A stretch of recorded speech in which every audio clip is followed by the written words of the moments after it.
दोस्तों स्वागत है आपका अपने चैनल प्रैक्टिकली साइड विजिट में। दोस्तों मकान में डीपीसी लेवल की जो महत्व होता है वो सभी को अधिकतर पता होगा कि डीपीसी का जो लेवल होता है वो डीपीसी का लेवल क्या चीज़ होती है। अगर नहीं पता है तो दोस्तों मैं आपको इस वीडियो में समझा देता हूँ कि डीपीसी जो होती है डैम्प प्रूफ सीमेंट, जिसे सील एंड रॉक रद्दा कहा जाता है हिंदी के अंदर। डीपीसी लेवल बहुत ज़रूरी लेवल होता है, उसी से ही हमारी जो डिज़ाइन होती है उससे हमें ऊपर कितना जाना है और उससे हमें नीचे कितना जाना है वो पूरा डीपीसी पर निर्भर करता है। जो भी प्रोसेस होता है दोस्तों, आज की वीडियो में मैं आपको पूरा समझाने की कोशिश करूंगा कि डीपीसी लेवल आपको क्या रखना चाहिए और उससे नीचे जो स्टेप होते हैं वो स्टेप के बारे में पूरी तरीके से बात करेंगे दोस्तों, कि आपको अधिकतर किन चीज़ों का उपयोग करना चाहिए। डीपीसी के नीचे जो हम किस तरह की अगर जो भी पार्ट्स हम करवाते हैं स्ट्रक्चर को मजबूत करने के लिए, वो डीपीसी के बारे में मैं आपको पूरी जानकारी देने की कोशिश करूंगा दोस्तों। और रोड से आपको कितनी हाइट ऊपर रखनी है और फिर उसके बाद में छत की हाइट कितनी होनी चाहिए, उस पूरा लेवल बताने की कोशिश करूंगा। और डीपीसी को आपको मेंटेन किस तरीके से रखना है, उससे नीचे जो आप स्ट्रक्चर में चीज़ें यूज़ करते हो उस तरीके को आपको किस तरीके से मेंटेन रखना है, वो पूरी चीज़ों के बारे में हम बात करने की कोशिश करेंगे दोस्तों। लेकिन वीडियो चालू करने से पहले एक रिक्वेस्ट है दोस्तों, अगर आप वीडियो पर नए हैं और वीडियो आपको अच्छी लगती है, वीडियो आपके मकान में हेल्प मिलती है दोस्तों, तो हमारे चैनल को लाइक शेयर एंड सब्सक्राइब जरूर करिए और बेल आइकन को ज़रूर प्रेस करिए, जिससे दोस्तों और इस तरह की इन्फॉर्मेटिव वीडियो आपको मिलती रहे और इस तरह के नोटिफिकेशन भी आपको मिलते रहे। तो रिक्वेस्ट है दोस्तों, वीडियो को अंत तक ज़रूर देखिए। डीपीसी इसकी फुल फॉर्म होती है दोस्तों डैम्प प्रूफ सीमेंट। अब डीपीसी हम देते क्यों है? डीपीसी हम इसलिए देते हैं कि आपको जो भी नीचे से पानी ऊपर की तरफ चढ़ता है उसे सील एंड रॉक रद्दा कहा जाता है, और डीपीसी ऊपर पानी ना चढ़े उसके लिए हम डीपीसी का उपयोग करते हैं। अब दोस्तों डीपीसी को समझने के लिए हमें 3 स्टेप से होकर गुजरना पड़ेगा। 3 स्टेप मैं आपको समझा देता हूँ कि क्या क्या हमें 3 स्टेप लेने पड़ेंगे। एक तो सबसे पहले स्टेप जो लेंगे हम वो ये लेंगे कि रोड से हमें डीपीसी की हाइट क्या रखनी है, कि हम डीपीसी अगर रोड से हम मान के चलिए अगर 5 फुट ऊपर जाते हैं या 6 फुट ऊपर जाते हैं तो डीपीसी की हाइट क्या रहेगी। ठीक है दोस्तों। उसके बाद में दूसरा स्टेप ये रहेगा कि डीपीसी से नीचे जो हिस्सा होता है उस तरीके को आपको किस तरीके से मेंटेन करके रखना है। ठीक है दोस्तों। और तीसरा तरीका ये होगा कि डीपीसी जो ऊपर का हिस्सा होता है उस तरीके को आपको किस तरीके से मेंटेन करके रखना होगा। दोस्तों जैसे आप मान के चलिए अगर ये आपका मेन रोड है, अब जो भी अधिकतर डिज़ाइन होती है वो डिज़ाइन ये होती है कि जो भी आपके सामने रोड जाता है उस रोड से आपको कितना फर्श रखना है। मान के चलिए रोड अगर हमारा 0-0 लेवल है तो फर्श हमें अगर मान के चलिए 2 फुट ऊंची रखनी है, तो उससे 600 mm हमें लेवल से यहाँ का लेवल निकाल के रखेंगे और उसके बाद में जो लेवल उधर हम ट्रांसफ़र करेंगे उसे हम 2 फुट ऊंचा उठा लेंगे। ठीक है दोस्तों। अब जैसे कि जो भी डिज़ाइन होती है अधिकतर वो होती है कि मेन रोड से आपको स्लोप किस जगह पे जाता है एक तो, और जो भी मेन रोड होता है उस मेन रोड से आपको कितना ऊंचा आपको फर्श लेना है। ठीक है दोस्तों। तो जैसा कि मैं आपको ये लेके चलता हूँ साथ में, ये देख सकते हैं जो भी मेन रोड है, इस मेन रोड से मेरी ये जो दीवार का लेवल है, अब मैं इसको सबसे पहले आपको दीवार का लेवल ये समझा देता हूँ। मान के चलिए इसके ऊपर हम 6 इंची की डीपीसी अगर ऊपर की तरफ देते हैं, डीपीसी का उपयोग मैंने आपको एक तो बताया कि डैम्प प्रूफ सीमेंट जो सील एंड रॉक रद्दे के लिए हम उपयोग करते हैं। दूसरा, डीपीसी का अधिकतर उसी जगह पे उपयोग किया जाता है जहाँ जिस जगह पे दीवार आती है। अब ये देख सकते हैं जो भी दीवार जाती है उस दीवार पर डीपीसी का उपयोग किया जाएगा, क्योंकि इसी जगह पे बाथरूम की दीवार, इसी जगह पे रूम्स की दीवार, इसी जगह पर हॉल की दीवार, जो भी वॉल्स आती है वो इन्हीं पर ही आती है लोड ट्रांसफ़र करने के लिए। तो डीपीसी के 2 उपयोग होते हैं, एक तो सील एंड रॉक रद्दे के लिए पानी को ऊपर ना तो ऊपर भेजना है ना नीचे भेजना है उस चीज़ के लिए, और दूसरी चीज़ जो होती है वो होती है लोड ट्रांसफ़र के लिए। तो डीपीसी का इसीलिए उपयोग किया जाता है दोस्तों।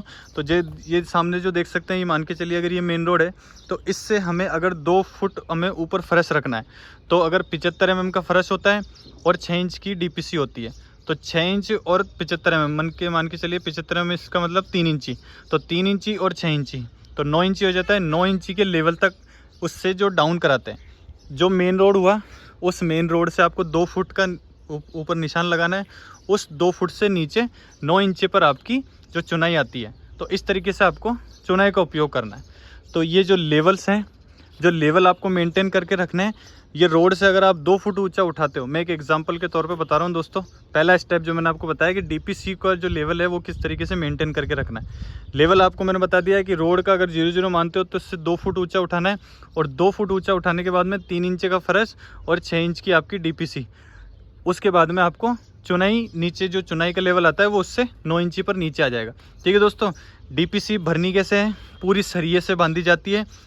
छः इंच की हाइट के हिसाब से जिस तरीके से बीम बांधी जाती है उसी तरीके से डीपीसी बांधी जाती है। डीपीसी की हाइट जो होती है वो 6 इंच की होती है, तो सरिया जो होगा वो ऊपर से 1-1 इंची कवर छोड़ के और उसका जाल बन जाता है पूरा। जो भी रिंग, जो भी दीवार आती है, उस जिस जिस जगह डीपीसी आती है उस जगह पे उसका पूरा जाल बनने के बाद उसे कास्टिंग हो जाती है, उसकी फिलिंग हो जाती है और वाइब्रेटर चलाया जाता है। ठीक है दोस्तों, तो ये तो होता है दोस्तों पहला स्टेप कि डीपीसी का आपको किस तरीके से मेंटेन करके रखना। दूसरी चीज़ लेवल्स का दोस्तों मैंने आपको बता दिया। अब इससे आते हैं नीचे की तरफ। नीचे की तरफ जो आप देख सकते हैं, ये वॉल्स का हम उपयोग इसलिए करते हैं कि जो भी वॉल्स होती है इसी वॉल के ऊपर डीपीसी का उपयोग किया जाएगा।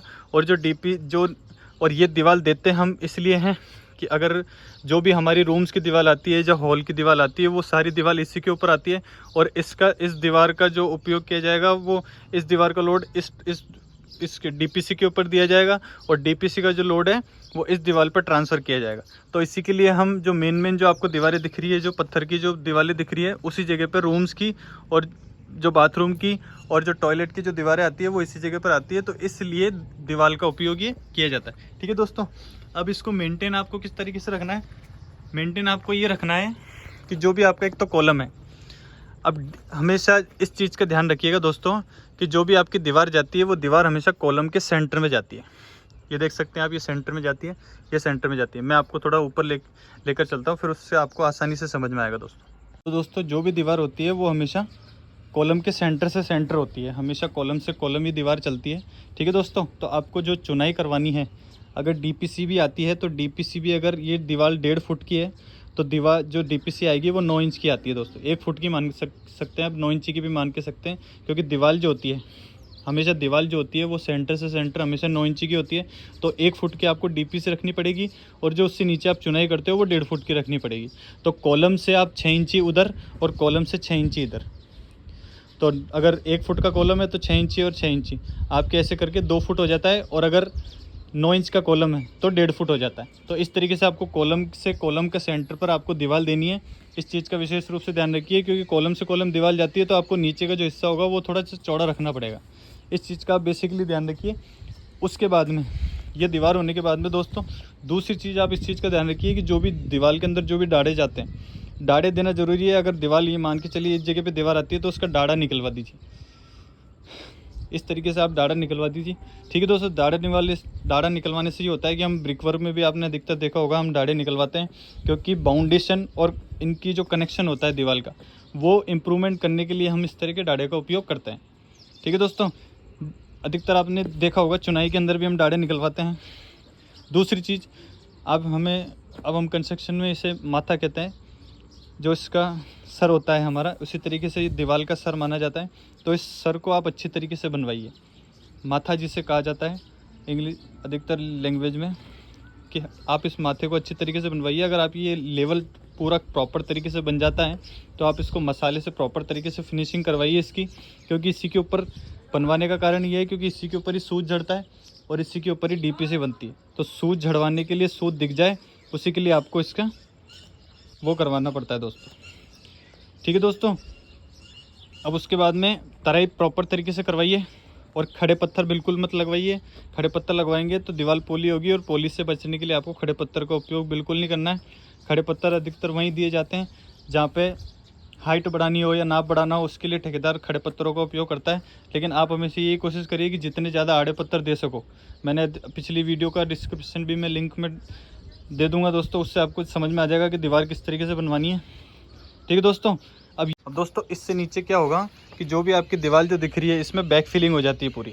मिट्टी की भराई होने के बाद में पूरी लेवल तक जो होती है, चुनाई के लेवल तक इसकी मिट्टी भर जाती है। ये जो लेवल आता है इस लेवल तक आपकी मिट्टी भर जाती है। मिट्टी भरने के बाद डीपीसी बन जाती है और फिर पूरे में पीसीसी हो जाती है। यही प्रोसेस होता है डीपीसी बनने के बाद में। डीपीसी फिर इधर डीपीसी, फिर बीच में जो गैप होता है उसमें पीसीसी हो जाती है। और वो पीसीसी जो सोलिंग के पत्थर होते हैं 6 इंची के टुकड़े, वो 6 इंची के अंदर बनने के बाद में मान के चलिए अगर ये 6 इंच की पीसीसी आ जाती है और ये 6 इंच की पीसीसी आ जाती है, ये फिलिंग हो गई, ये वाली फिलिंग हो गई। बीच में जो गैप बचता है यहाँ तक तो मिट्टी फिलिंग हो जाती है, इससे नीचे पूरी मिट्टी फिलिंग हो जाएगी। और उसके बाद में जो गैप होगा इधर वाला, वो उस पर 6 इंची का पत्थर रख के पीसीसी हो जाती है दोस्तों। यही प्रोसेस होता है पीसीसी होने का। ठीक है दोस्तों, तो ये चीज़ होती है डीपीसी से नीचे की। अब बात करते हैं डीपीसी से ऊपर क्या करना है। डीपीसी से ऊपर ये करना है कि डीपीसी भरने के बाद में अब यहाँ से जो आपकी स्लैब हाइट कितनी जानी है कि आपकी जो आप फ्लोर टू फ्लोर जो हाइट रखते हो वो फ्लोर टू फ्लोर हाइट क्या रखनी है। मान के चलिए अगर छत से अगर मैं फिनिशिंग की बात करूं, फिनिशिंग से मुझे 10 फीट ऊपर मेरी जो भराई का अगर जो भी आपकी छत ऊपर आती है तो उस फरश से 10 फीट ऊपर आपकी ऊपर छत का टॉप आता है। तो उस छत का टॉप का मार्जिन माइनस करके 6 इंची की ऊपर का टॉप माइनस करके भराई का, और नीचे जो 75 mm की फिनिशिंग और डीपीसी का लेवल वो माइनस करने के बाद में जो भी हाइट बचती है उससे आप कॉलम भरवा लीजिए। अब मैं आपको थोड़ा सा और समझाने की कोशिश करता हूँ। जैसे आप मान के चलिए इस पर 6 इंची की डीपीसी आ जाती है, ठीक है दोस्तों, और डीपीसी का आपका लेवल आ गया। उसके बाद में आपको उस डीपीसी से 10 फीट पे कॉलम भरना है, ठीक है दोस्तों। तो 10 फीट पे कॉलम भरना है। तो 10 फीट पे कॉलम भरने के लिए पहले तो आप जो भी आपकी ऊपर छत जाएगी वो 6 इंची की जो छत आती है उसको माइनस कर लीजिए। तो 10 फीट में 6 इंची गया, 9.5 इंची बचा, 9.5 फीट बचा। उसके बाद में जो 1 फुट की लटक बीम की आती है, जो भी बीम की लटक होती है 1.5 फुट की होती है, 1 फुट की होती है, उस बीम को माइनस कर लीजिए। 1 फुट की लटक अगर हम माइनस करें तो 8.5 फीट बचता है। तो आपको डीपीसी के लेवल से 8.5 फीट तक आपको कॉलम भरवाने हैं पूरे। जहाँ जहाँ पर आपकी छत आती है उस जगह पर आपको 8.5 फीट तक के कॉलम भरवाते हैं। और अधिकतर यही प्रोसेस होता है मकानों के अंदर, यही चीज़ें होती हैं। अब उसको मेंटेन किस तरीके से रखना है, हाइट मैंने आपको क्लियरेंस दे दिया है कि 8.5 फीट तक आपको कॉलम भराने हैं। उसके बाद छत आती है 10 फीट से 10 फीट अगर छत की टॉप है तो उसमें आप 6 इंची की जो भराई होती है वो माइनस कर लीजिए। उसके बाद में नीचे का जो डीपीसी का लेवल है वो माइनस कर लीजिए। उसके बाद में और बीम को माइनस कर लीजिए, 1 फीट की बीम है तो 8.5 फीट तक आपका कॉलम भर जाएगा। अब कॉलम को मेंटेन किस तरीके से रखना है, कॉलम के सरिये प्रॉपर तरीके से चेक करिए, उसे क्वालिटी से भरवाइए। मैंने अधिकतर वीडियो में कॉलम को किस तरीके से भरना है, कॉलम भरने के बाद क्या प्रोसेस रहेगा वो मैंने आपको अधिकतर अपनी वीडियो में समझाया है। मैं उसका भी लिंक टिप्स दोस्तों कि कॉलम का सरिया प्रॉपर तरीके से चेक करिए, और कॉलम भरने के बाद में उसमें टाँचे मारिए, उस पर बोरी बांधिए, और उसको प्रॉपर तरीके से बोरी बांधने के बाद में उसकी 7 से 10 दिन तक उसकी तराई करिए, क्योंकि तराई बहुत ज़रूरी चीज़ है। अगर कॉलम का स्ट्रक्चर मेंबर ही मजबूत नहीं रहेगा तो फिर कुछ भी मजबूत नहीं रह सकता दोस्तों। इस चीज़ का विशेष रूप से ध्यान रखिए। तो स्ट्रक्चर को मेनटेन रखना है, उसके लिए आप कॉलम को भी मेंटेन करके रखिए, ठीक है दोस्तों। तो डीपीसी का लेवल और डीपीसी से नीचे का लेवल और डीपीसी से ऊपर का लेवल, इन तीनों लेवलों के बारे में मैंने आपको समझा दिया है कि हम जो हाइट रखते हैं। कई लोगों का क्वेश्चन था कि हाइट का जो डिसीजन होता है वो किस तरीके से होता है, तो रोड से भी मैंने आपको समझा दिया है कि रोड से आपको कितना उठा के लेना है।